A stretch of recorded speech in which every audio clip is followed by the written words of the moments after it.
Marek, welcome to M-Drives and welcome to another video. BYD, how many of you heard about this brand? Probably not that many because they are reasonably new to UK market, however, they are huge around the world. They outsell Teslas currently. They produce more and sell more electric cars than Teslas, would you believe? And we never heard about it. Well, that is about to change. They are heavily attacking UK market now. That's why today I want to test this car and find out how it drives, how it feels. But without further ado, let's jump in and find out how this car feels on the road. BYD Seal. It's such interesting looking car from the outside.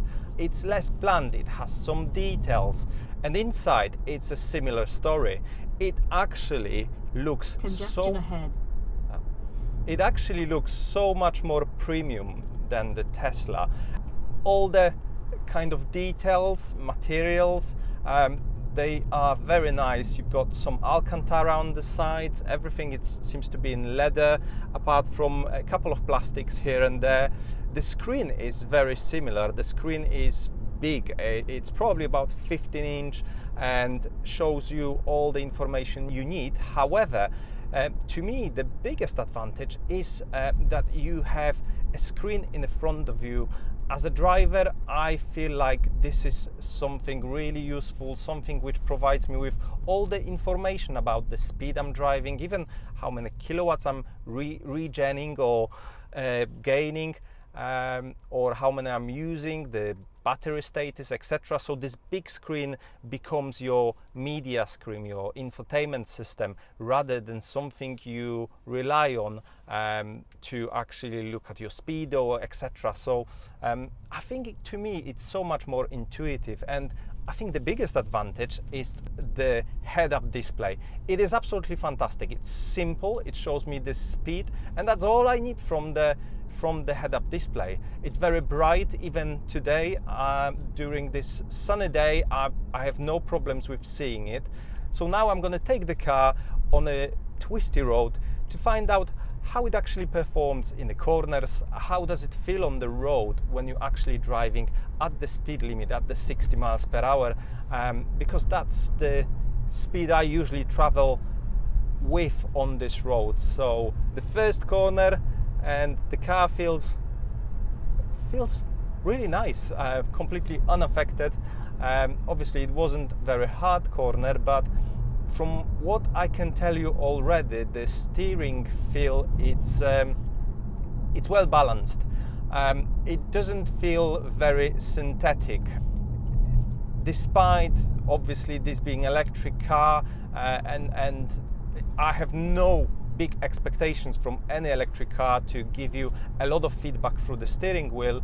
However, the weighing of the steering is important, and it can make or break the drive, experience. And I think so far this feels really good. The region braking, it's significant, but it's not too bad actually. It reminds me more of a conventional car with the engine, a petrol engine, rather than a one pedal driving. So that's good. It feels more natural. I'm going to slow down here so I have a bit of space ahead of me, so I can drive through the next couple of corners at a slightly higher speed.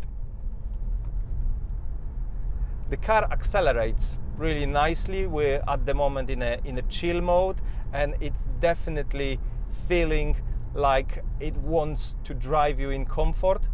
However, I'm going to switch it now into sport to see how it actually feels when you ask car for a bit more of power.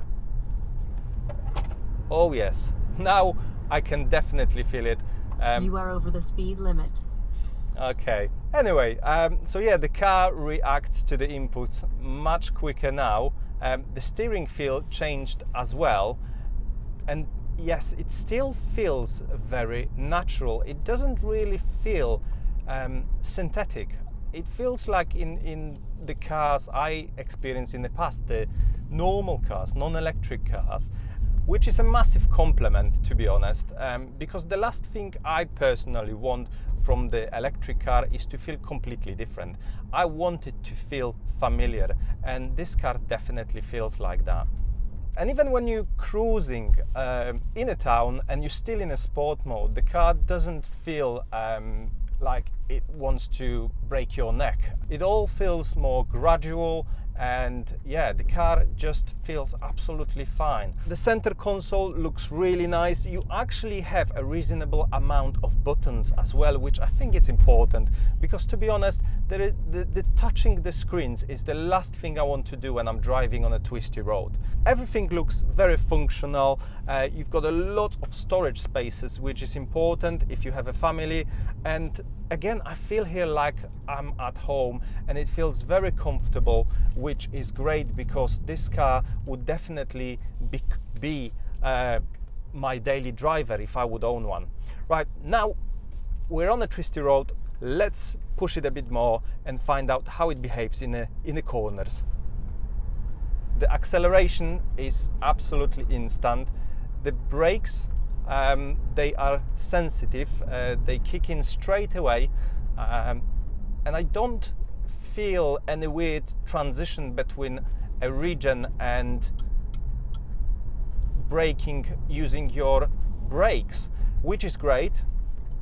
Compared to Tesla Model 3, I think this car gives you a bit more feel. Everywhere you think, you know, from the steering feel to suspension, I think this one feels you feel slightly more connected, which I think, again, it's a massive compliment to this car. Styling wise, the car looks really sleek. The car is available in two trims, Design and Excellence. Design has one motor with 312 horsepower and rear-wheel drive only. The Excellence has 530 horsepower. The cars accelerate to 60 in respectively 5.9 and 3.8 seconds, and the range of the cars is 354 or 323 in this faster version. The car is 4.8 meter long and has a boot capacity of 400 liters, which isn't massive, but it's big enough. Top speed of both models is capped at 111 miles per hour, and the prices start from 45,000 for Design model and 48 for Excellence. The interior is where BYD really shines. It looks like a really premium car inside. Now, let's get back to driving. Let's test acceleration of this thing. Woo! That feels like a catapult. Yeah, it's quick. So the naming of the model, there is a clue over there, 3.8S. That actually means 3.8 seconds to 60 miles per hour or 100 kilometers per hour. So the car is very quick, which is great. I don't think you need that for your daily driver. I probably would say that for your normal average driving, you might be better off sticking to the normal model, which will offer you slightly better range as well, because it only has one motor. So it really depends on what you're looking for from your car. Do you want that thrill? If that's the case, then yes, go with this one. It will not disappoint. It's very fast. It's probably much faster than what you will need in 99.9 situations on the road, and all of that acceleration will probably become a party trick when you want to show off to your friends. However, it's the instant torque while you're on the move which actually makes driving experience safer. So if you want to overtake, it just takes no time. The car accelerates just absolutely brilliantly.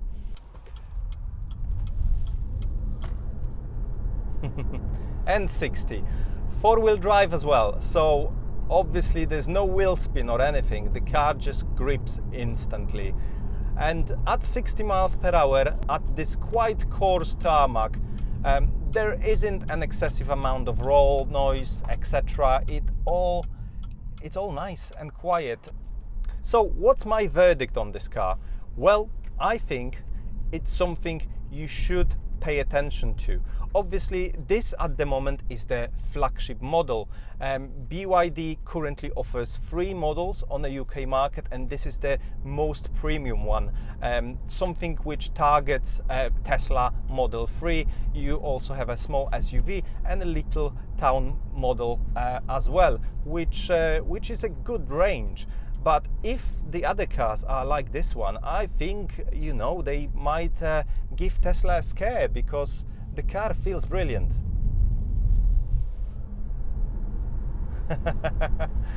I really like that acceleration. Obviously, it's something you probably get used to, and it will stop making you smile. Ahead. To me, the car feels brilliant. The car feels premium, the car feels comfortable, the car feels quick. And bearing in mind it's electric, it shouldn't cost you a lot to run. And with the pricing starting around £45,000 for the basic model, I think it's really well priced, and it's definitely priced in a way to take customers away from Tesla. I hope you enjoyed the video. I definitely enjoyed the drive. If you did, please make sure you give it a like, subscribe to my channel, and I'll see you shortly in the next one. Thank you for watching. Goodbye. Do widzenia.